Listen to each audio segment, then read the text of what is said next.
Era Navidad. La mesa estaba llena, las copas brillaban bajo las luces del árbol. Mi hijo levantó su vaso y dijo con una sonrisa que me partió el alma: por mi suegra, la única mujer que sabe lo que es sacrificarse por la familia. Las risas llenaron la sala. Casi 30 años de lucha después de que su padre nos abandonara. Casi 30 años de doble turno, de noches sin dormir, de renunciar a todo por él. Y ahora esto. Me levanté despacio, sentí cada milagro de mis 55 años en las rodillas y dije bien alto para que todos escucharan: entonces supongo que ella va a pagar el tratamiento de fertilidad de tu esposa. El silencio fue absoluto. Mi nuera se puso blanca como la nieve afuera. ¿Qué tratamiento? Saqué los recibos de mi bolso y los puse sobre la mesa. Lo que pasó después, yo jamás podría imaginar. Qué alegría tenerte aquí conmigo. Si estás viendo este video, te pido con mucho cariño que te suscribas al canal. Por favor, necesitamos mucho alcanzar 30,000 suscriptores. ¿Puedo contar con su ayuda? Estamos construyendo una comunidad hermosa de mujeres fuertes. Su presencia es muy importante y su apoyo es esencial para nuestro trabajo, para que sigamos contando historias como esta. Cuéntame también en los comentarios desde dónde nos está escuchando. Nos emociona saber hasta dónde llegan nuestras historias. Los recibos cayeron sobre la mesa de Navidad como bombas que nadie esperaba. Yo los había guardado en mi bolso durante semanas, sin saber si algún día tendría el valor de sacarlos. Pero cuando escuché a mi hijo Marcos levantar esa copa y decir esas palabras, cuando vi las sonrisas cómplices de todos en esa mesa, cuando sentí el peso de la humillación caer sobre mis hombros como una capa de hielo, supe que había llegado el momento. Los papeles se deslizaron por el mantel blanco, entre los platos de porcelana fina que yo nunca pude comprar, entre las copas de cristal que brillaban bajo las luces del árbol que yo nunca tuve dinero para decorar así. Valeria, mi nuera, fue la primera en tomarlos. Sus manos temblaban tanto que los papeles hacían un sonido seco, como hojas secas en otoño. Vi cómo sus ojos recorrían las líneas, cómo su rostro pasaba del blanco al gris, cómo sus labios se abrían sin emitir sonido. Eran falsificaciones bastante buenas, impresas en computadora con logotipos que parecían oficiales, suficientes para engañar a una madre desesperada que quería creer en su hijo. Pero yo había guardado esos papeles, sin saber todavía que eran falsos, solo sabiendo que algo no estaba bien. ¿Qué es esto?, preguntó Valeria finalmente, y su voz sonaba rota, como si alguien le hubiera apretado la garganta. «Tú dímelo», respondí, y mi propia voz me sorprendió por lo firme que sonaba, porque por dentro yo era un terremoto, por dentro yo era una casa derrumbándose. Valeria leyó en voz alta, tropezando con las palabras: Clínica de Fertilidad Esperanza Nueva, Tratamiento de Fertilización in vitro. Paciente, Valeria Méndez de Ruiz. 180,000 pesos. El silencio que siguió fue tan denso que podía sentirlo en la piel. Jimena, la madre de Valeria, la mujer que segundos antes era alabada como la santa de todas las madres, la mujer que supuestamente sabía lo que era sacrificarse por la familia, dejó caer su copa. El vino tinto se derramó sobre el mantel blanco como sangre, pero nadie se movió para limpiarlo. Todos miraban los papeles, luego a Valeria, luego a Marcos, como si estuvieran viendo una obra de teatro y no supieran cuál era el siguiente acto. «Yo nunca he ido a ninguna clínica de fertilidad», dijo Valeria, y ahora su voz subía de tono, se quebraba en los bordes. «Yo nunca he hecho ningún tratamiento. Yo ni siquiera sabía que existía esto». Se volvió hacia Marcos, y la forma en que lo miró me partió el corazón, porque era la misma forma en que yo lo miraba a él en ese momento. Con dolor, con incredulidad, con la sensación de que el suelo se abría bajo los pies. Marcos intentó tomar los papeles de las manos de Valeria. Sus dedos se cerraron alrededor del papel como garras, pero ella dio un paso atrás, alejándose de él como si de repente fuera un extraño. «No me toques», le dijo, y había algo en su voz que nunca había escuchado antes. Algo frío, algo final. Yo observaba todo esto desde mi lugar en la mesa, de pie todavía, porque no había podido sentarme después de levantarme para ese brindis que me destrozó. Sentía las miradas de todos sobre mí, la familia de Valeria, los primos, los tíos. Todos nos miraban como si fuéramos un espectáculo, como si esto fuera entretenimiento para su cena de Navidad. Y tal vez lo era. Tal vez toda mi vida ha sido un espectáculo para otros. La costurera pobre, la mujer abandonada, la madre sacrificada que trabajó hasta romper sus manos para darle a su hijo una vida mejor. Y ahora, la vieja tonta que fue engañada por su propio hijo. «Déjame explicarte», empezó Marcos, pero Valeria lo interrumpió. «Explícame qué, Marcos. Explícame cómo mi nombre está en documentos de una clínica donde nunca he estado. Explícame por qué hay recibos por 180,000 pesos de un tratamiento que yo nunca autoricé. Explícame». Su voz se iba quebrando con cada palabra, hasta que las últimas salieron como sollozos. Yo di un paso adelante, sintiendo cada uno de mis 55 años en las rodillas, en la espalda, en el corazón que latía demasiado rápido en mi pecho. «Yo te lo voy a explicar», dije, y todas las miradas se volvieron hacia mí. Jimena me miró con esos ojos que siempre me han visto como inferior, como algo sucio que manchaba su perfecta familia. Pero ya no me importaba. Ya nada me importaba excepto la verdad. Hace 6 meses Marcos vino a mi casa. Estaba llorando. Yo nunca lo había visto llorar así, ni siquiera cuando su padre nos dejó. Me dijo que Valeria no podía quedar embarazada. Me dijo que necesitaban un tratamiento urgente, que era su última oportunidad de ser padres. Me dijo que el tratamiento costaba casi 200,000 pesos y que no tenía ese dinero. Hice una pausa, sintiendo cómo las palabras se atoraban en mi garganta. Me dijo que si no conseguía ese dinero, iba a perder a Valeria. Me dijo que su matrimonio se iba a destruir. Me rogó. Se arrodilló en el piso de mi cocina y me rogó. Valeria soltó un sonido que no era exactamente un llanto ni exactamente un grito. Era algo peor. Era el sonido de un corazón rompiéndose en tiempo real. «Yo no tenía ese dinero», continué, y mi voz empezó a temblar a pesar de mis esfuerzos por mantenerla firme. «Yo soy costurera. Trabajo en una fábrica textil de día y coso vestidos por las noches. Pero tenía algo. Tenía las joyas de mi madre, un collar de perlas, unos aretes de oro, un anillo que había sido de mi abuela. Eran las únicas cosas de valor que tenía en este mundo. Las únicas memorias físicas que me quedaban de mi mamá. Tuve que detenerme porque las lágrimas amenazaban con salir, y yo había prometido no llorar frente a esta gente. No frente a Jimena con sus ojos de juicio. No frente a esta familia que siempre me ha visto como menos. «Las vendí», dije finalmente. Vendí cada una de esas joyas. Fui a 3 casas de empeño hasta encontrar una que me diera lo suficiente. Pero no alcanzaba para lo que él necesitaba. Así que saqué cada centavo de mi cuenta de ahorros. Años de guardar un poco aquí, un poco allá. Todo lo que había logrado juntar en toda mi vida. Raspando todo lo que tenía, logré juntar 180,000 pesos. No era lo que él me había pedido, pero era todo lo que tenía. Y se lo di a Marcos. Todo. Cada peso. Porque él me juró que era para salvar su matrimonio. Me juró que le iba a contar todo a Valeria. Me juró que iban a hacer el tratamiento juntos. Me juró que esto era por el bien de ambos. ¿Cómo podía un hijo hacer esto a su propia madre? ¿Cómo podía mirarme a los ojos y mentirme así? ¿Qué había salido tan mal en mi crianza para crear a un hombre capaz de esto? Pero lo peor aún estaba por revelarse. ¿Seguirás conmigo para descubrir hasta dónde llegaba la mentira de mi hijo? Me llamo Irene. Tengo 55 años y toda una vida de trabajo en estas manos que ahora temblaban sosteniendo el borde de la mesa. Soy costurera, aunque esa palabra no alcanza a describir lo que realmente soy. Soy una mujer que aprendió a coser porque era la única forma de sobrevivir cuando mi marido nos dejó. Marcos tenía 5 años cuando su padre decidió que ya no quería esta vida.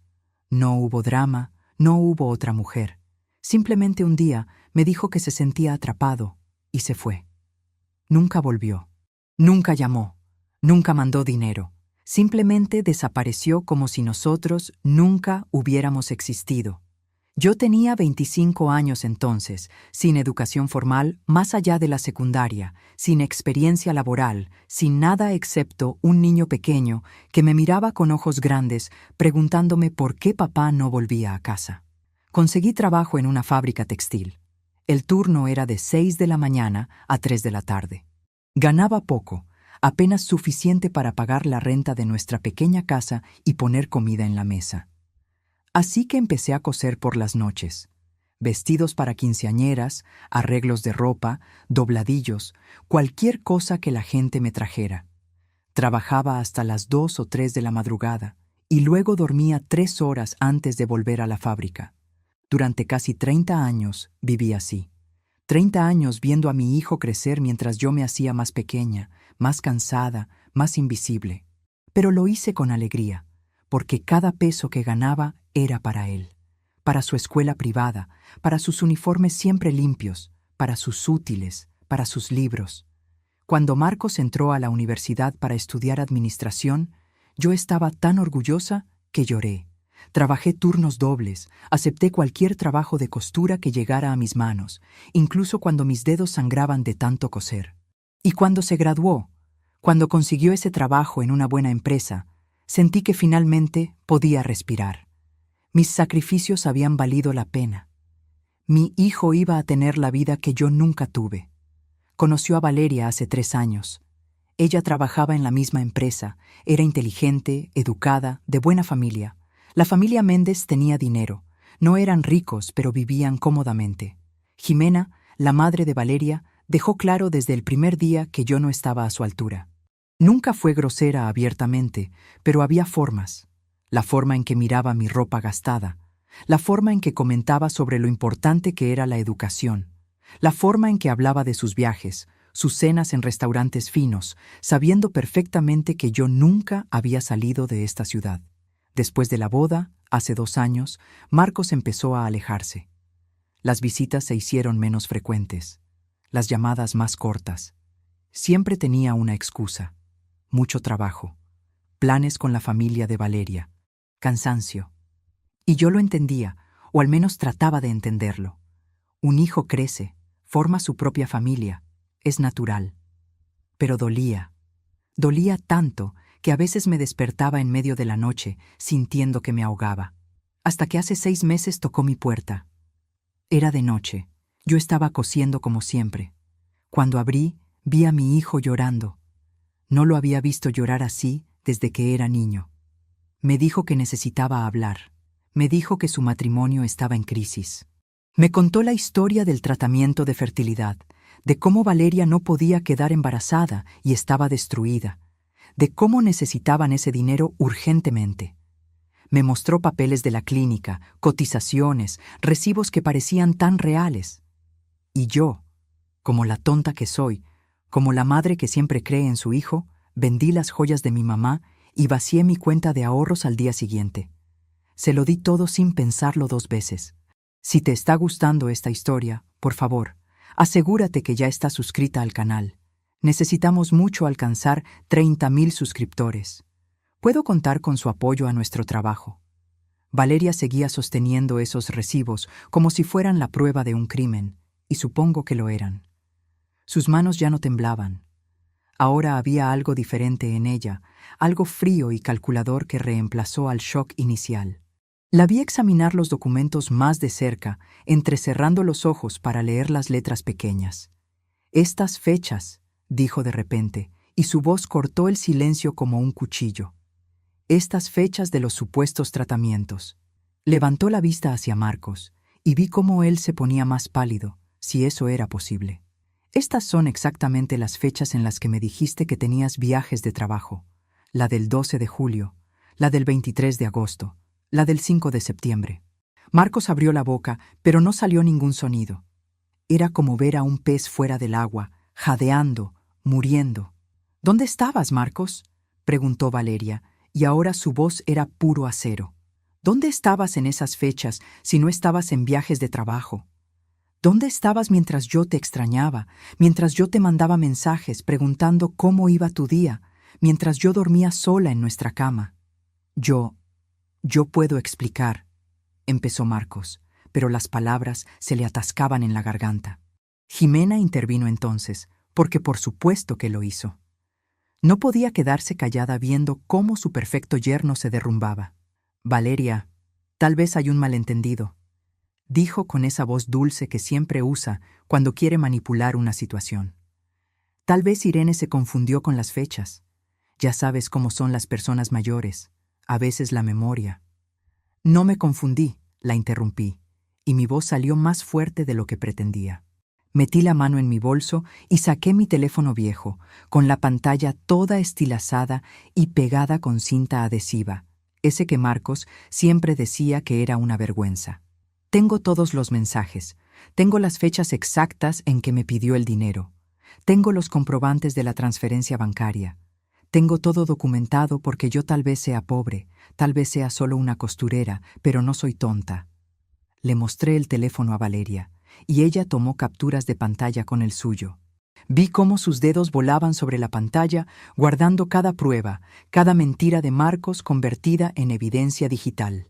Voy a verificar esto, dijo Valeria de repente, mirando los recibos con más atención.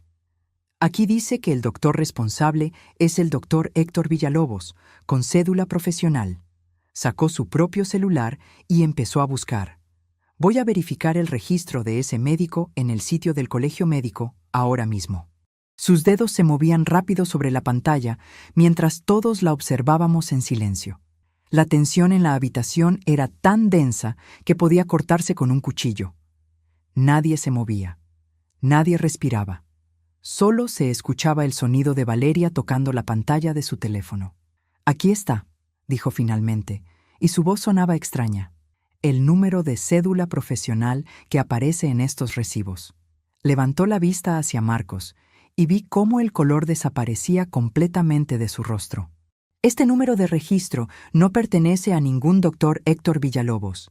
Según el registro oficial del Colegio Médico, este número pertenece a un doctor Ramón Gutiérrez Sosa, y su especialidad es medicina veterinaria, no fertilidad humana, veterinaria.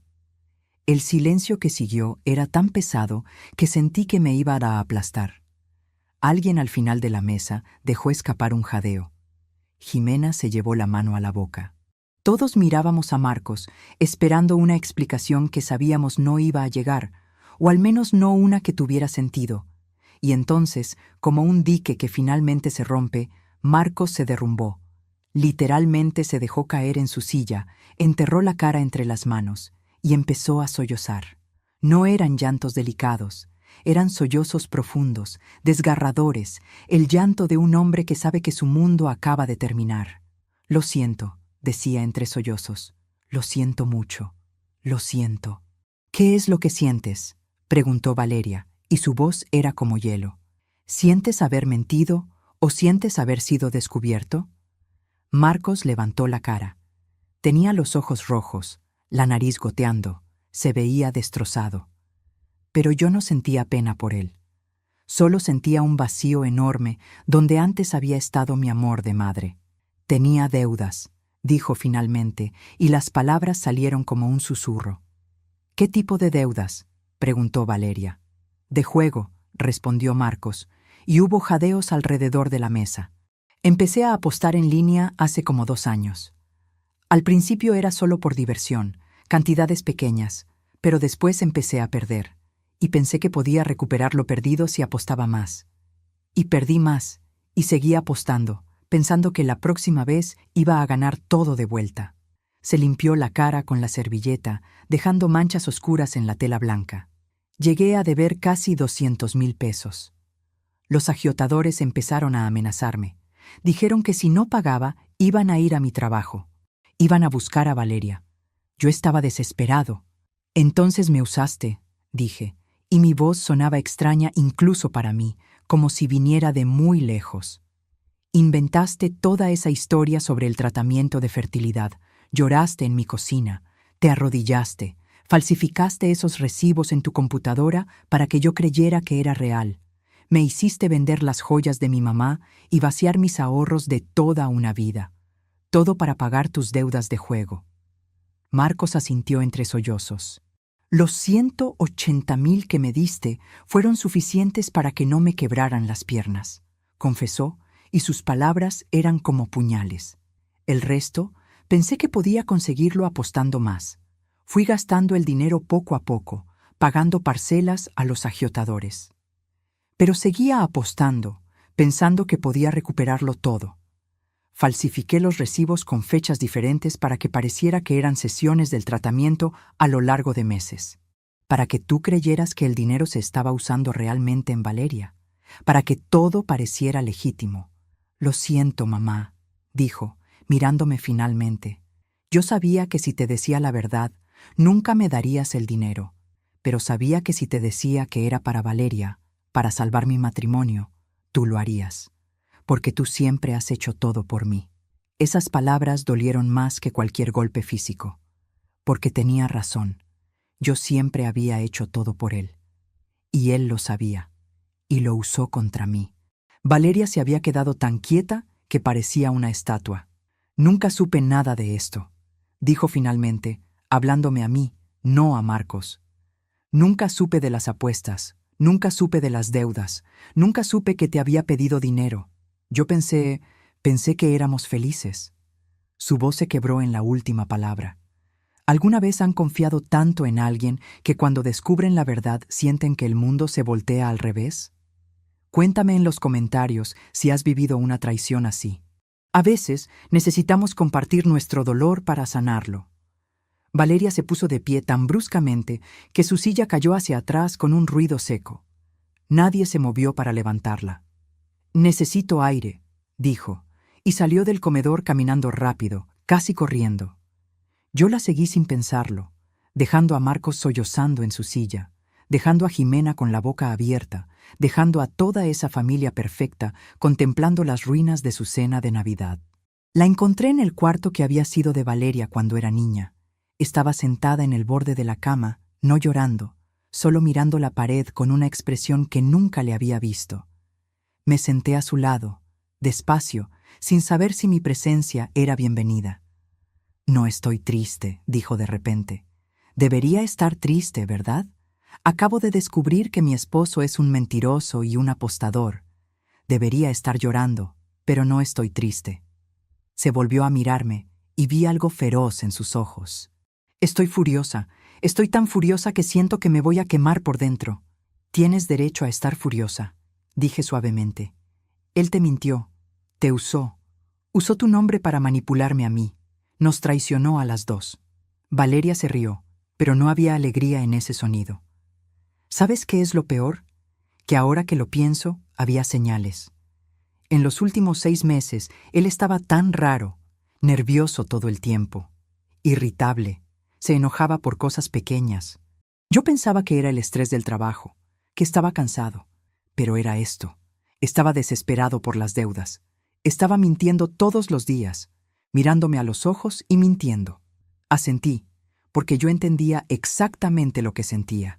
«Hace un mes», continuó Valeria, «me dijo que ya no necesitábamos visitar tanto tu casa.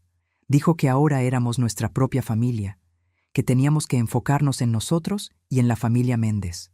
Yo pensé que era raro porque tú siempre has sido tan dulce conmigo, pero no quise discutir. No quería causar problemas». Esas palabras me cortaron como cuchillos. Mi propio hijo, tratando de borrarme de su vida, tratando de esconderme como si fuera algo vergonzoso. «Yo siempre quise conocerte mejor», dijo Valeria, volteando a mirarme. «Siempre admiré cómo criaste a Marcos sola, cómo trabajaste tanto para darle una buena vida. Mi mamá tiene dinero, tiene una casa bonita, tiene todo lo material, pero nunca vi en ella el tipo de amor que tú le diste a Marcos, el tipo de sacrificio real». Tuve que parpadear rápido para contener las lágrimas. «Creo que por eso él me mintió tan fácilmente», dije, y mi voz salió ronca. «Porque sabía que yo haría cualquier cosa por él. Siempre lo he hecho. Vendí las únicas cosas de valor que tenía y vacié mis ahorros de toda una vida sin pensarlo 2 veces. Porque era mi hijo, porque lo amaba. Y él lo sabía y lo usó». Nos quedamos sentadas en silencio por un momento. 2 mujeres traicionadas por el mismo hombre, unidas en nuestro dolor. Podía escuchar voces elevadas desde el comedor. Jimena probablemente estaba tratando de controlar la situación, de mantener las apariencias incluso ahora. Mi mamá está más preocupada por lo que van a pensar los demás que por lo que realmente pasó, dijo Valeria, como si pudiera leer mis pensamientos. Está avergonzada de tener un yerno apostador. Esa es su preocupación. No que tú fueras engañada, no que yo fuera traicionada, solo cómo se ve esto para la familia Méndez. Se puso de pie y empezó a caminar por la habitación. Hace 3 meses tuve una conversación con mi mamá. Le conté que Marcos había estado raro y ella me dijo que todos los hombres pasan por etapas de estrés, que mi trabajo como esposa era apoyarlo y no hacer preguntas, que las buenas esposas no cuestionan a sus maridos. Valeria se rió otra vez, ese sonido amargo, y yo la escuché. Dejé de hacer preguntas, dejé de notar las señales. Me convertí en la esposa perfecta que no cuestiona nada. Y mírame ahora. Volvió a sentarse, esta vez más cerca de mí. ¿Puedo preguntarte algo?, dijo. ¿Cuándo te diste cuenta de que tenías que confrontarlo? ¿Cuándo decidiste traer esos recibos a la cena? Respiré profundo. No fue una decisión planificada. Llevo esos recibos en mi bolso desde hace semanas. Los miraba de noche cuando no podía dormir, tratando de entender por qué Marcos no me visitaba más, por qué cada vez que lo llamaba tenía prisa por colgar. Y esta tarde, cuando me invitó a la cena de Navidad, pensé que tal vez las cosas estaban mejorando. Pensé que tal vez él me extrañaba. Pero cuando llegué aquí, vi cómo me miraba tu mamá. Vi cómo Marcos evitaba sentarme cerca de él. Vi cómo todos en esta mesa me trataban como si fuera invisible, como si fuera un estorbo que había que tolerar por educación. Y cuando levantó esa copa y dijo esas palabras sobre tu mamá, algo en mí se rompió. Ya no podía seguir callada. Ya no podía seguir siendo invisible. Valeria tomó mi mano, y su toque era suave pero firme. No eres invisible para mí, dijo. Y lo que pasó aquí hoy, tú exponer la verdad, fue lo más valiente que he visto en mucho tiempo. Abajo, escuchamos pasos en las escaleras, una voz masculina que no era la de Marcos, el padre de Valeria. Creo que están buscándote, dije. Valeria asintió, pero no se movió. No quiero bajar. No quiero ver a Marcos. No quiero escuchar a mi mamá diciéndome que debo perdonarlo, que debo pensar en el matrimonio, que debo ser la mujer más grande y olvidar todo esto. Entonces no bajes, dije. Quédate aquí el tiempo que necesites. Pero ella se puso de pie, enderezó los hombros. No, voy a bajar, porque esto no se ha terminado. Él te debe dinero a ti. Te debe una disculpa a ti, y yo voy a asegurarme de que lo sepan todos.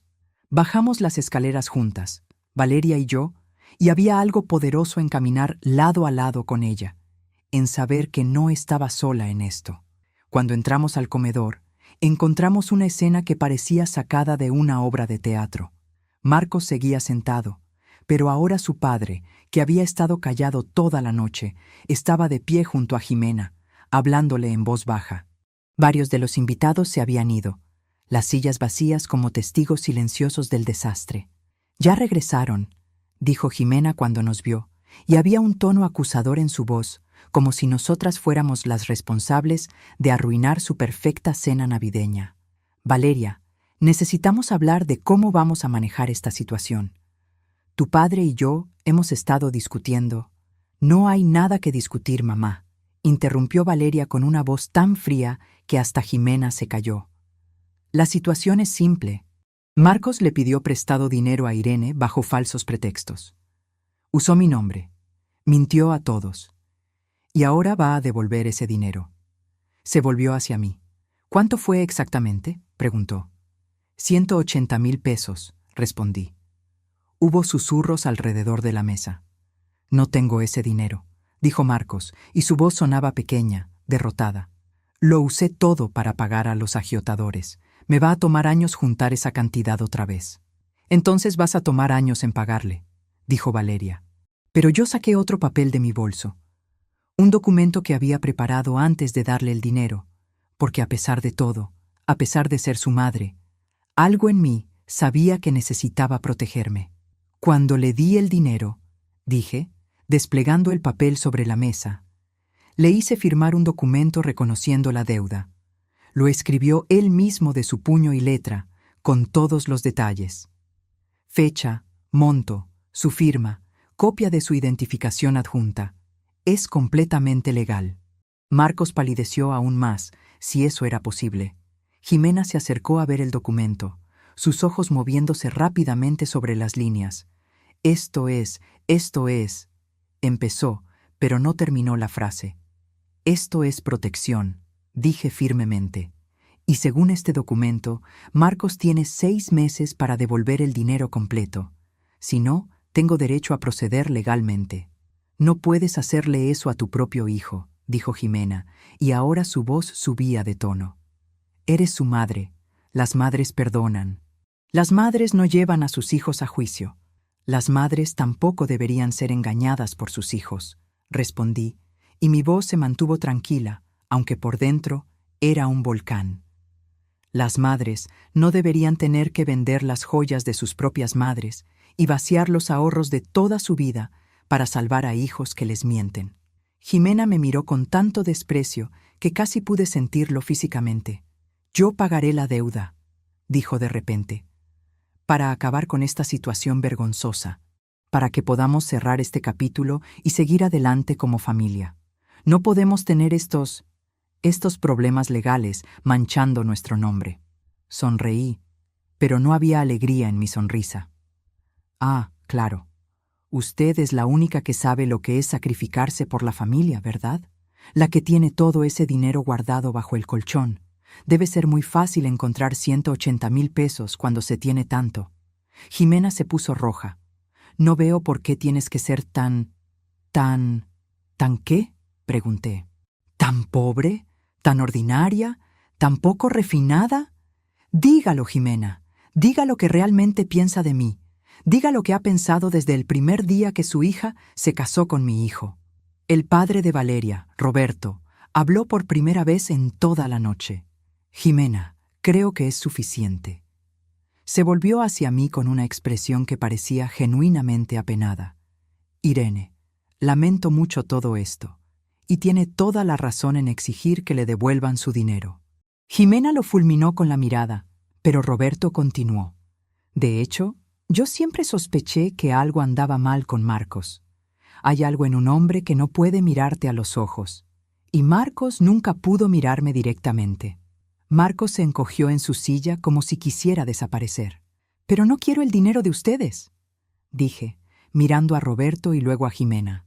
«Quiero el dinero de Marcos, porque esto no es solo sobre el dinero. Es sobre responsabilidad. Es sobre que mi hijo entienda que sus acciones tienen consecuencias. Es sobre dignidad». Me acerqué a la silla donde Marcos estaba sentado y me agaché para quedar a su altura, mirándolo directamente a los ojos. «Yo te di todo lo que tenía», dije, y mi voz temblaba, pero no de debilidad, sino de fuerza. «Te di mi juventud trabajando doble turno. Te di mi salud cosiendo hasta que mis dedos sangraban.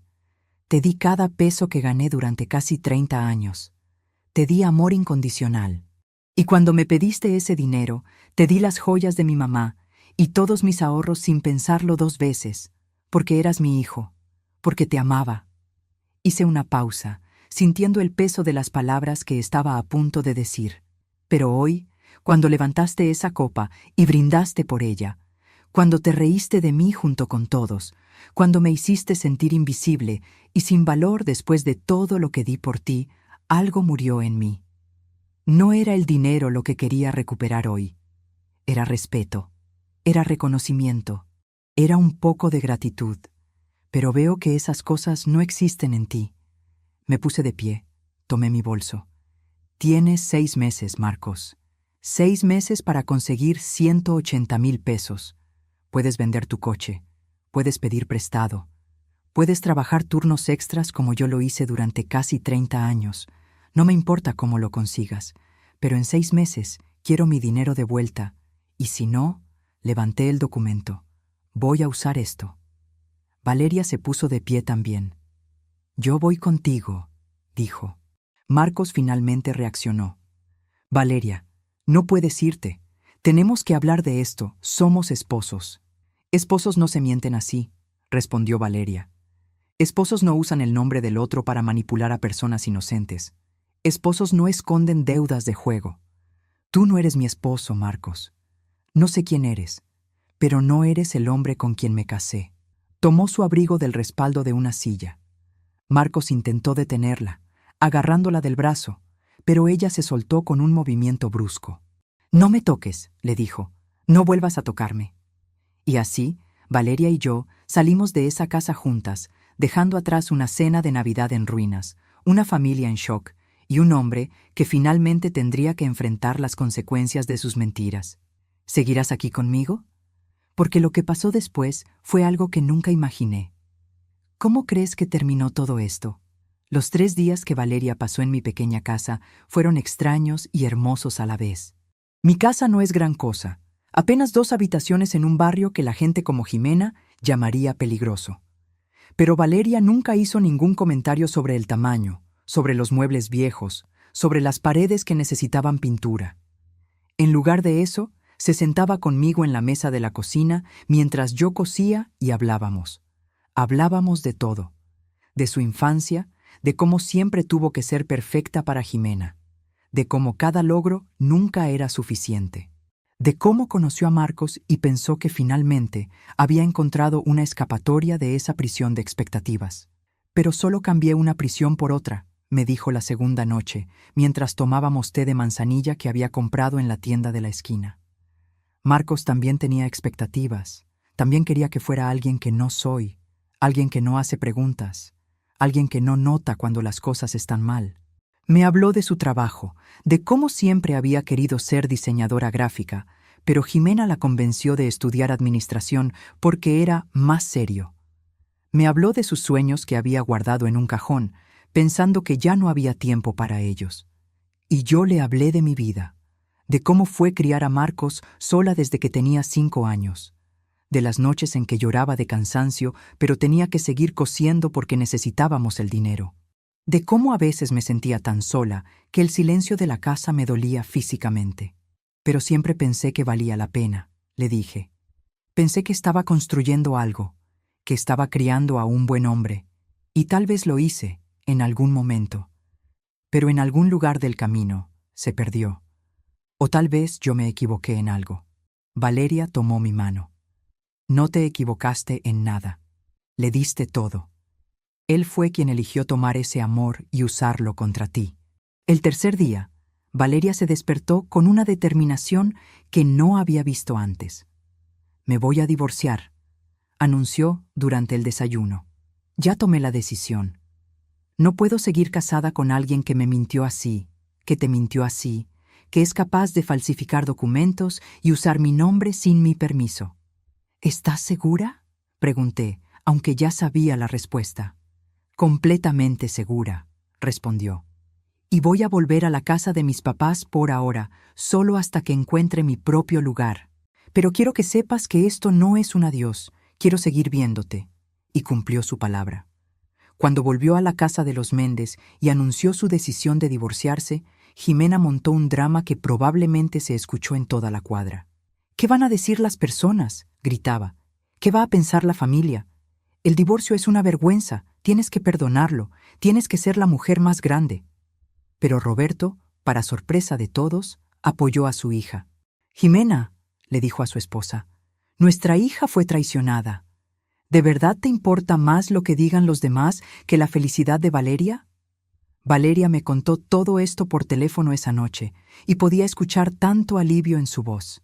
2 semanas después de la cena de Navidad, Marcos tocó a mi puerta. Era tarde, casi las 10 de la noche. Yo estaba cosiendo, como siempre. Cuando abrí, lo vi parado ahí, y mi corazón dio un vuelco porque por un segundo vi al niño pequeño que solía correr a mis brazos. Pero ese niño ya no existía. «Necesito hablar contigo», dijo. No lo invité a pasar, pero tampoco cerré la puerta. Nos quedamos ahí, en el umbral, con el frío de enero entrando. «Valeria no me contesta las llamadas», dijo. «Necesito que hables con ella. Necesito que le digas que puede volver, que vamos a arreglar esto». «No voy a hacer eso», respondí simplemente. Mamá, por favor. Y ahora su voz subía de tono. Tú arruinaste mi matrimonio. Si no hubieras sacado esos recibos, si no hubieras hecho ese escándalo en la cena, Valeria nunca se habría enterado. Estaríamos bien. Esas palabras me golpearon como puños. ¿Entonces es mi culpa?, pregunté, y mi voz era peligrosamente tranquila. ¿Es mi culpa que mintieras? ¿Es mi culpa que apostaras? ¿Es mi culpa que usaras el nombre de tu esposa para engañarme? Tú siempre has sido así, explotó Marcos, y ahora toda pretensión de civilidad desapareció. Siempre has sido pobre. Siempre has sido patética. ¿Sabes cuántas veces me avergoncé de ti? ¿Cuántas veces no invité amigos a casa porque no quería que vieran dónde vivíamos? ¿Cuántas veces tuve que mentir sobre lo que hacías para vivir porque era demasiado vergonzoso admitir que mi madre era costurera? Cada palabra era un cuchillo, pero yo no lloré. Me quedé ahí parada, sintiendo el frío de la noche, y lo miré a los ojos. Ya veo, dije finalmente. Entonces no fue solo sobre el dinero. Siempre te avergonzaste de mí. Siempre deseaste tener una madre diferente.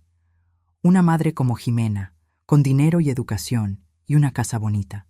Sí, dijo, y había tanto veneno en esa palabra. Sí, me avergonzaba. Todavía me avergüenza.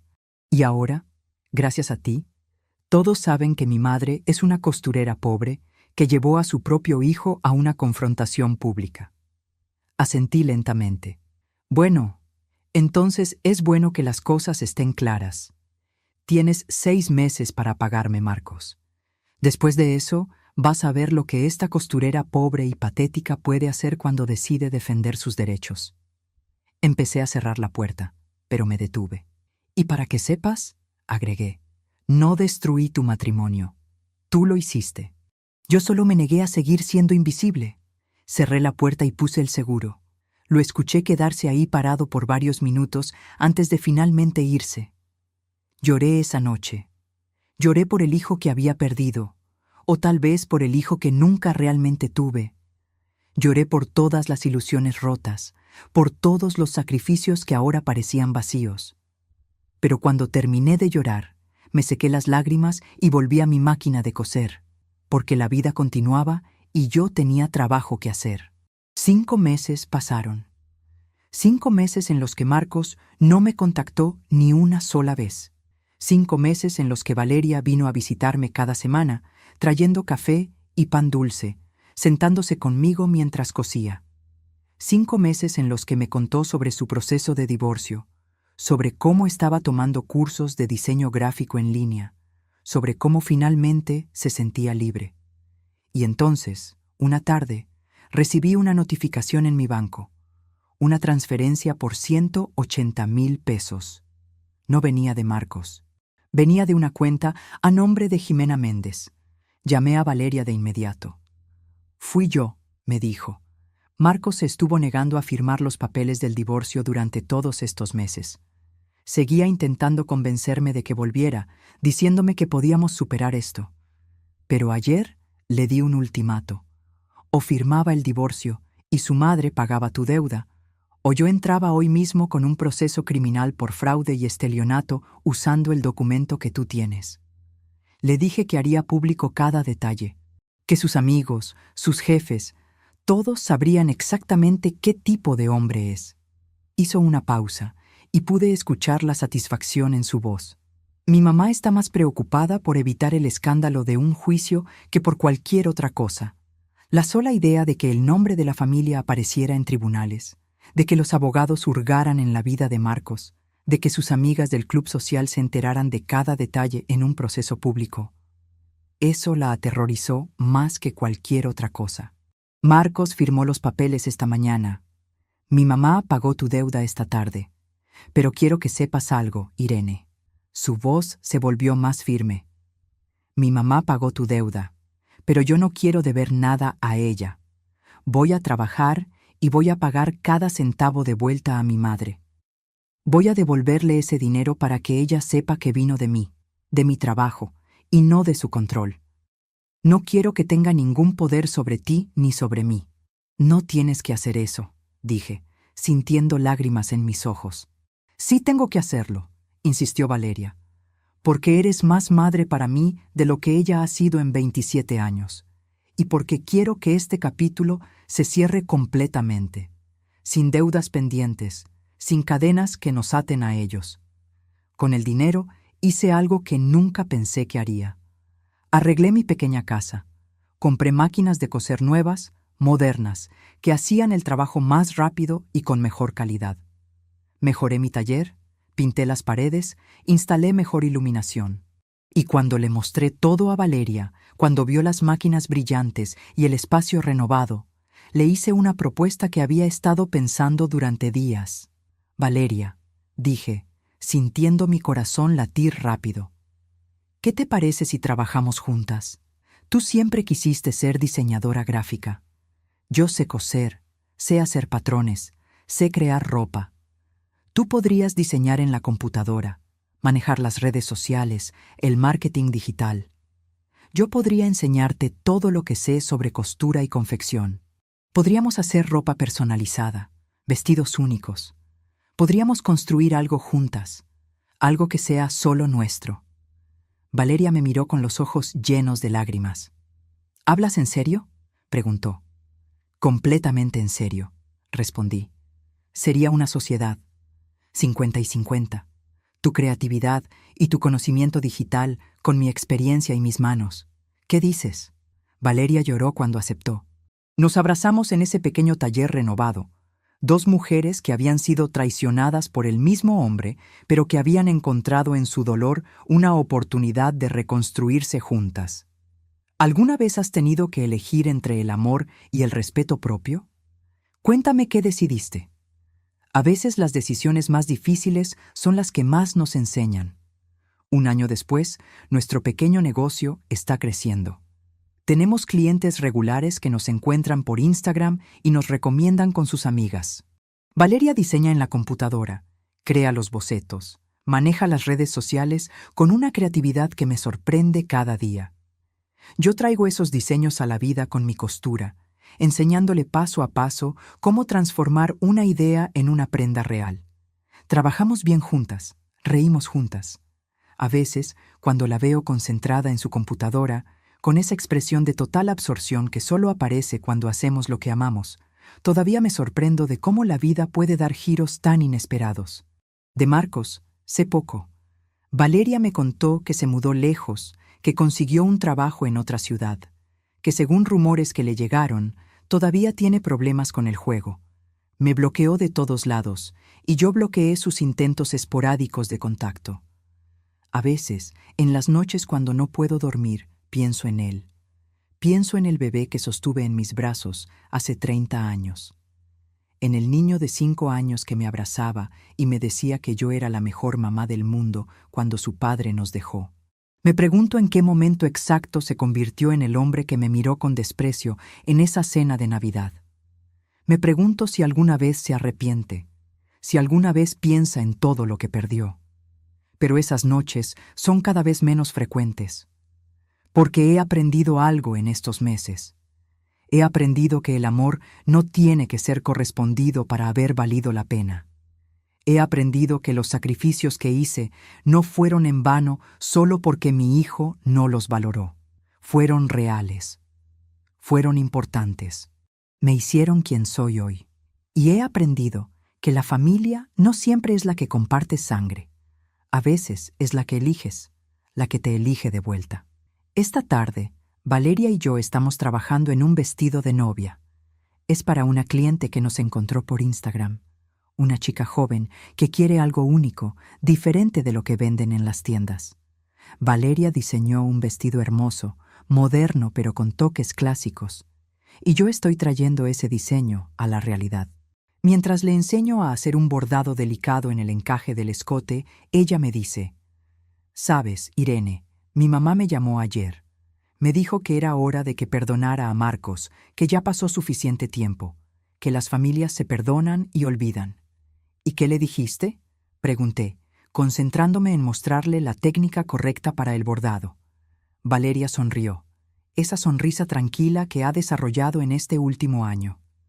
Le dije que yo ya tengo una familia, y que tú eres más madre para mí que ella jamás fue. Tuve que parpadear rápido para no manchar el encaje blanco con mis lágrimas.